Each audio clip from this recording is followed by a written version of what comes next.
Mardi 9 septembre 2014, mesdames, messieurs, merci d'être avec nous pour suivre ce journal-là sur la télévision Labari. Mais d'abord les titres. Lancement ce matin du projet régional d'appui au pastoralisme au Sahel. Précision dans un instant.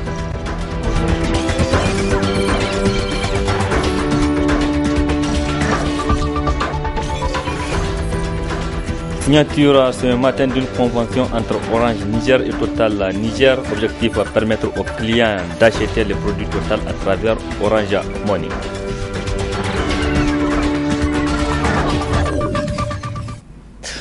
Mesdames, Messieurs, bonsoir et bienvenue à cette édition que nous débutons avec cette brève. La société civile nigérienne en deuil depuis ce matin avec le décès de l'acteur de la société civile nigérienne Bozari Boubacar, de son vivant membre du comité d'orientation et de réflexion des acquis démocratiques Croisade. Bozari Boubacar est décédé ce matin. Il sera donc enterré demain à partir de 8h au cimetière musulman. Les travaux de l'atelier de la formulation du projet régional d'appui au pastoralisme Sahel Niger ont débuté ce matin au Grand Hôtel. C'est le ministre de l'Élevage qui a présidé la cérémonie d'ouverture. Le compte rendu avec Nasser Dantofo et Chebou Guissou.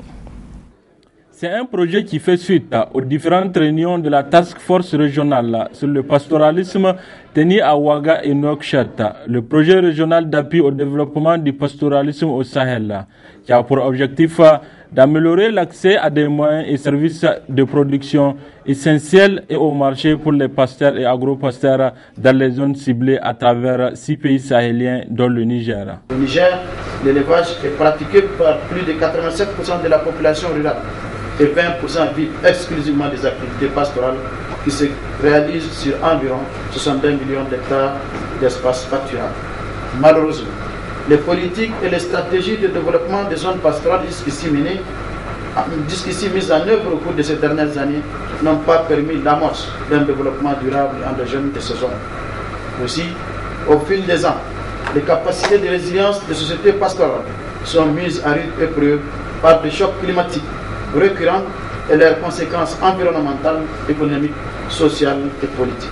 Pourtant, le pastoralisme est vecteur de croissance, de sécurité, de paix, de stabilité et de création d'emplois et qu'il contribue à faire reculer l'insécurité alimentaire, la malnutrition et la pauvreté dans les territoires qu'il anime et qu'il structure. C'est pourquoi tous les partenaires, et en particulier le groupe de la Banque mondiale, ont reconnu que les nouveaux objectifs d'éradication de la pauvreté d'ici 2030 et de prospérité mieux partagée ne peuvent être atteints sans une prise en compte du Sahel et du pastoralisme. Ce projet qui soutient la vision des États du Sahel pour une gestion intégrée des ressources naturelles à l'échelle de la région constitue un des piliers de l'initiative de la Banque mondiale en faveur du Sahel. C'était là donc une réponse conjoncturelle face à un problème qui pouvait prendre une ampleur humanitaire sans précédent, compte tenu donc de l'importance du pastoralisme au Niger. Pour l'avenir, il nous appartient, à nous tous, à travers le FRAPS, de contribuer à mettre en place des mécanismes d'investissement nécessaires afin d'apporter des réponses, je dis bien structurelles, en aidant les pasteurs à mieux faire face aux sécheresses, à élever du bétail en meilleure santé, grâce à des pâturages et un accès à l'eau qui soit mieux géré et à même de valoriser donc les débouchés sur les marchés. La réponse qui va être proposée à travers le FRAPS est de nature régionale. Elle associe 6 pays sahéliens, dont le vôtre, Monsieur le ministre, dans le développement de ce que nous appelons les biens publics régionaux. Et pour une meilleure intégration économique de l'ensemble de l'espace, mais aussi des communautés pastorales et agro-pastorales dans notre espace d'Afrique de l'Ouest. Il contribuera donc à cette réduction de la vulnérabilité et de l'insécurité alimentaire, tout en favorisant la cohésion sociale et la prévention des conflits. Le PRASA est un projet d'envergure régionale d'une durée de 6 ans. Il est financé à hauteur de 250 millions de dollars US répartis sur 5 grandes composantes. Santé animale, gestion des ressources naturelles, accès au marché, soutien au mode de vie pastoral et gestion du projet. Le Petit Monde en couleur, c'est le nom de la toute première crèche H24. L'ouverture officielle de cet espace destiné aux enfants de 0 à 4 ans et même aux orphelins a eu lieu donc écoulé en présence de plusieurs invités. Le Petit Monde en couleur est une crèche située au sein du village de la francophonie. La cérémonie d'ouverture s'est déroulée en présence de Ibrahim Tikere et Sadou. Il s'agit d'un vieux rêve enfin réalisé. Ce rêve de cette mère, Madame Aïssata Boubacar Sido, d'offrir aux enfants un environnement plein d'amour.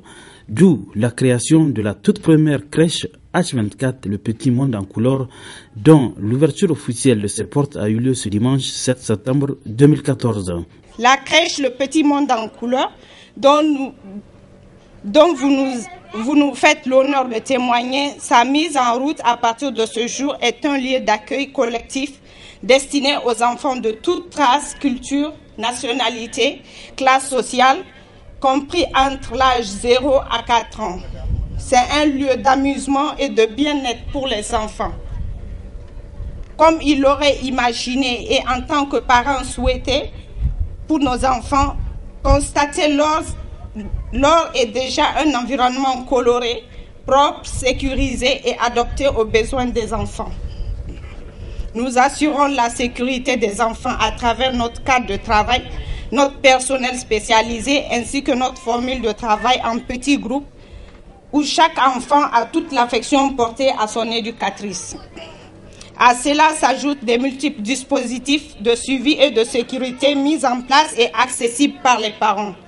Parmi ces dispositifs, nous pouvons citer des caméras de surveillance dont les vidéos sont directement accessibles sur notre site web, une assurance maladie pour les enfants, le partenariat avec le service médical, pour ne citer que cela.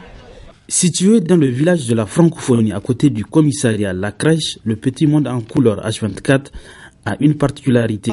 Dans cette logique, la crèche Le Petit Monde en couleur offre un côté social à ses enfants, ce que nous appelons communément un orphelinat.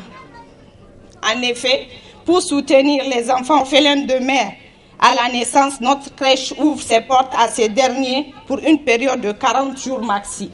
Cette assistance est sans doute pour permettre au père de l'enfant de mieux traverser la période de deuil et pouvoir décider à l'avenir de son enfant. Après la coupure du ruban, la PDG de la crèche Le Petit Monde en couleur a supervisé la visite guidée aux invités.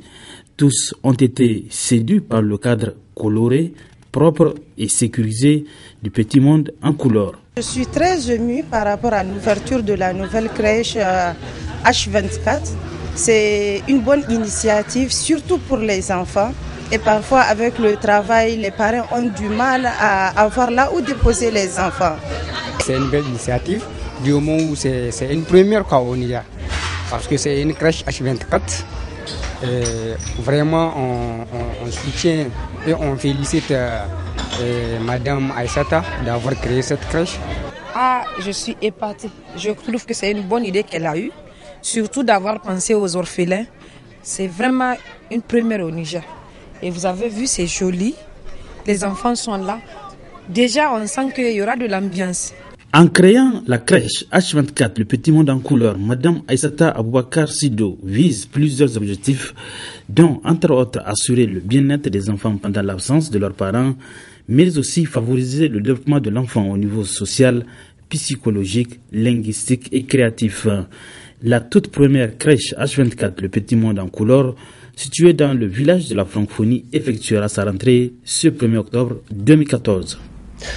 Nous l'apprenons à l'instant, les députés de la mouvance présidentielle ont animé il y a quelques minutes de cela un point de presse à l'Assemblée nationale.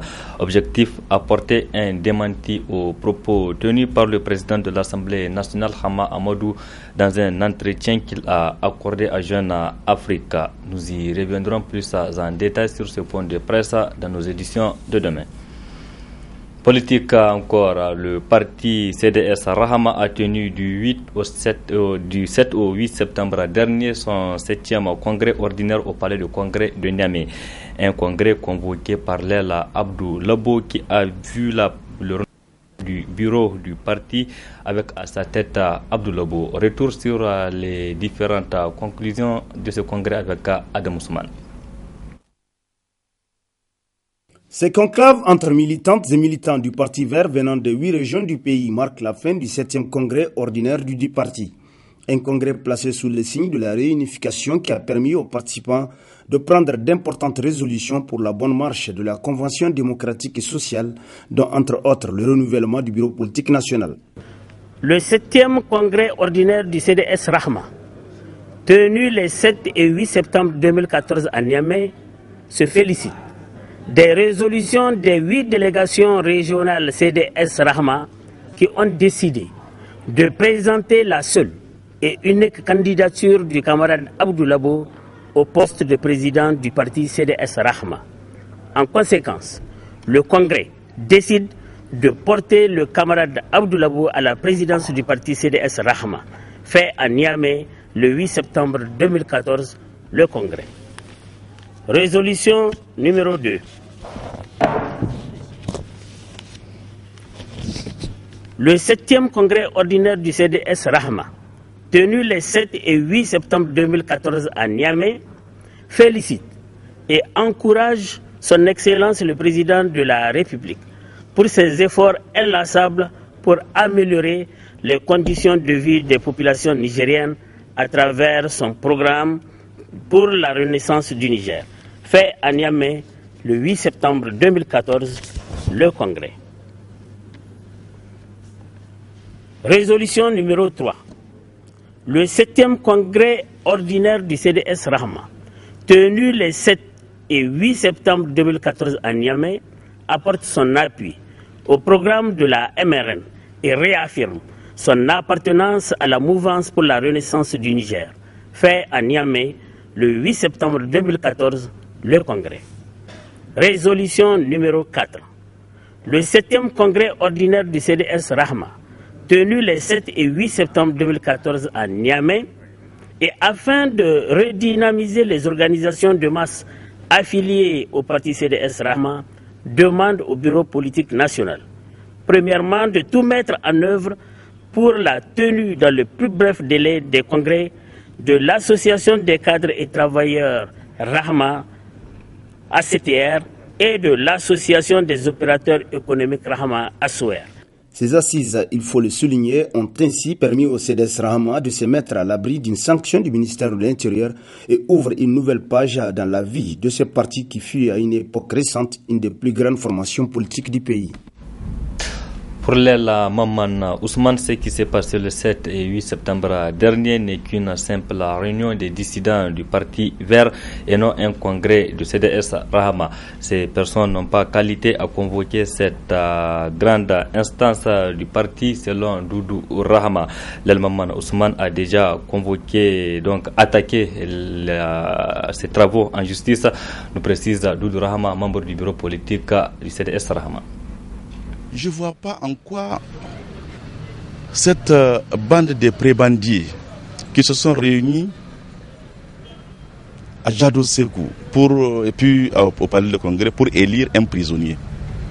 Quelqu'un que le monde entier a su et sait qu'il est accusé ou qu'il est emprisonné en attendant le jugement sur l'affaire des bébés importés. Mais s'il y a un bon sens, au moins c'est de réfléchir. Moi je ne sais pas comment les gens, d'accord, c'est-à-dire ils peuvent aller tiraillé avec nous dans notre problème CDS Rahama. Mais c'est quand j'ai appris que c'est Labo qui a été élu que je suis surtout très étonné.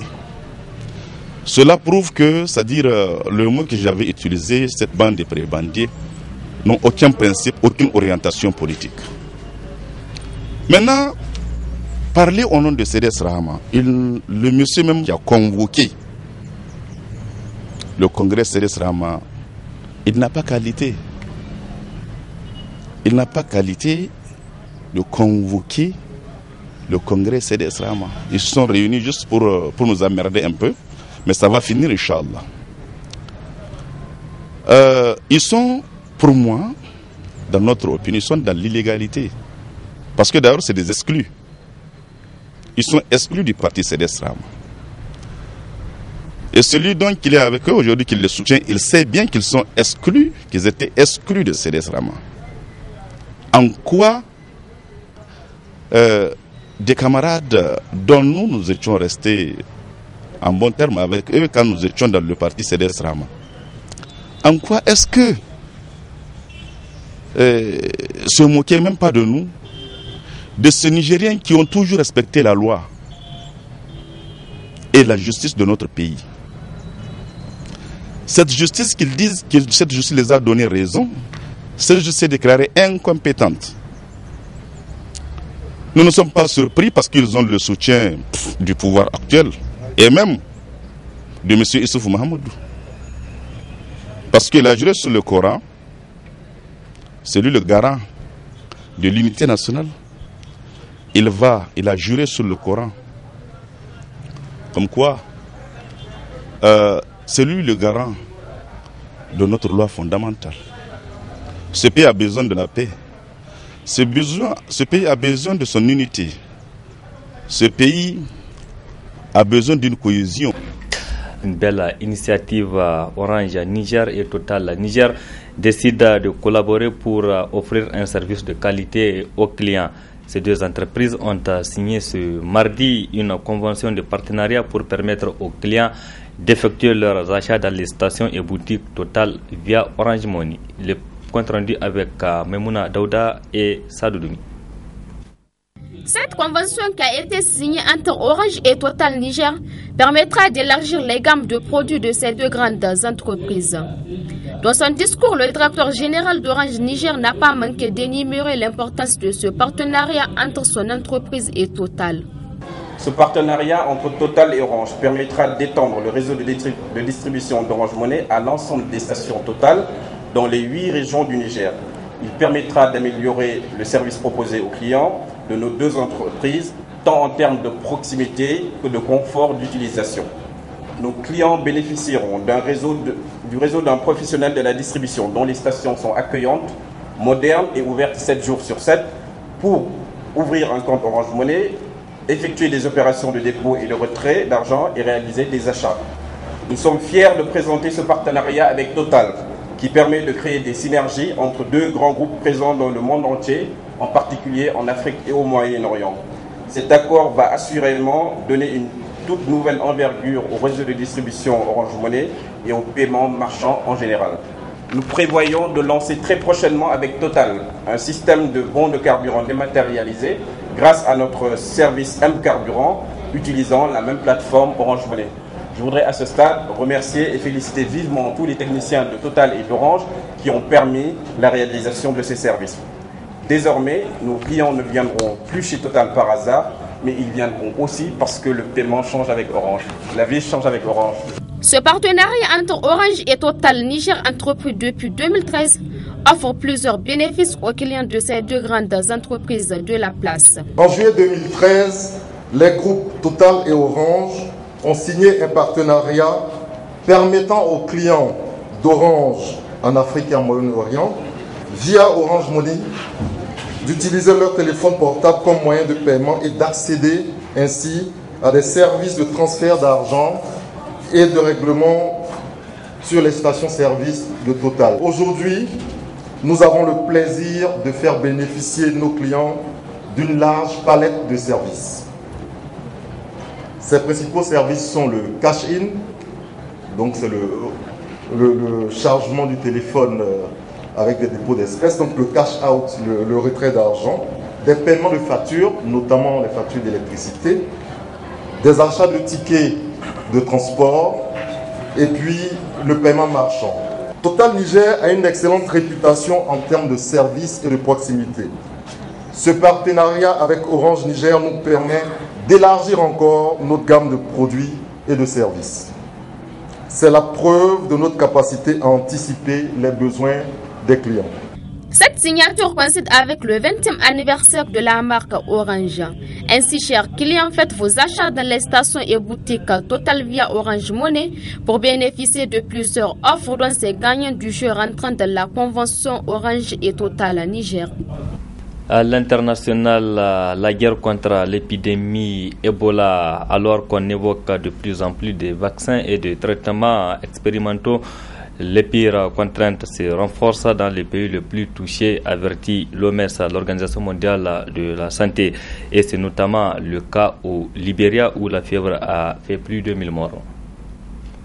L'ambulance est arrivée à bon port, mais il n'y a plus de place dans le centre de traitement. Allongés dehors, à même le sol, ces malades atteints du virus Ebola n'ont pas d'autre choix que de patienter pour que des lits se libèrent. Une réalité quasi quotidienne pour cet ambulancier. Il n'y a plus de place nulle part. Nous demandons au gouvernement d'ouvrir d'autres centres de traitement. Il en faudrait au moins 10 ou 12 ou même 15. Une pénurie de lits qui contribue à la propagation rapide de la contamination dans le pays. L'épidémie a déjà fait plus de 2000 morts depuis le début de l'année en Afrique de l'Ouest, dont plus de la moitié au Libéria. L'Organisation mondiale de la santé est alarmiste. Elle prévoit plusieurs milliers de victimes supplémentaires dans les prochaines semaines. Plusieurs cliniques de la capitale Monrovia ont même cessé les soins courants pour ne traiter que les cas d'Ebola.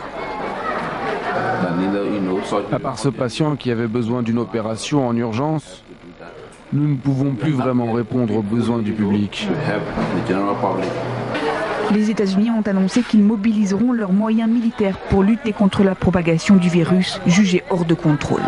Dimanche, l'Union européenne a annoncé qu'elle débloquerait 140 millions d'euros. Pour l'OMS, c'est 700 millions d'euros qui sont nécessaires immédiatement pour faire face à l'épidémie. Je l'ai annoncé en début de ce journal, la société civile nigérienne en deuil depuis ce matin avec le décès de l'acteur de la société civile nigérienne Bozari Boubacar. Bozari, de son vivant, et les membres du comité de réflexion et d'orientation pour la sauvegarde des acquis démocratiques Croisade. La levée du corps et l'enterrement aura lieu demain à partir de 8h au cimetière musulman de Yantala. Paix à son nom. C'est la fin de cette édition. Merci à vous qui l'avez suivi et resté en compagnie du programme de la télévision La Bari. Au revoir et excellente nuit à toutes et à tous.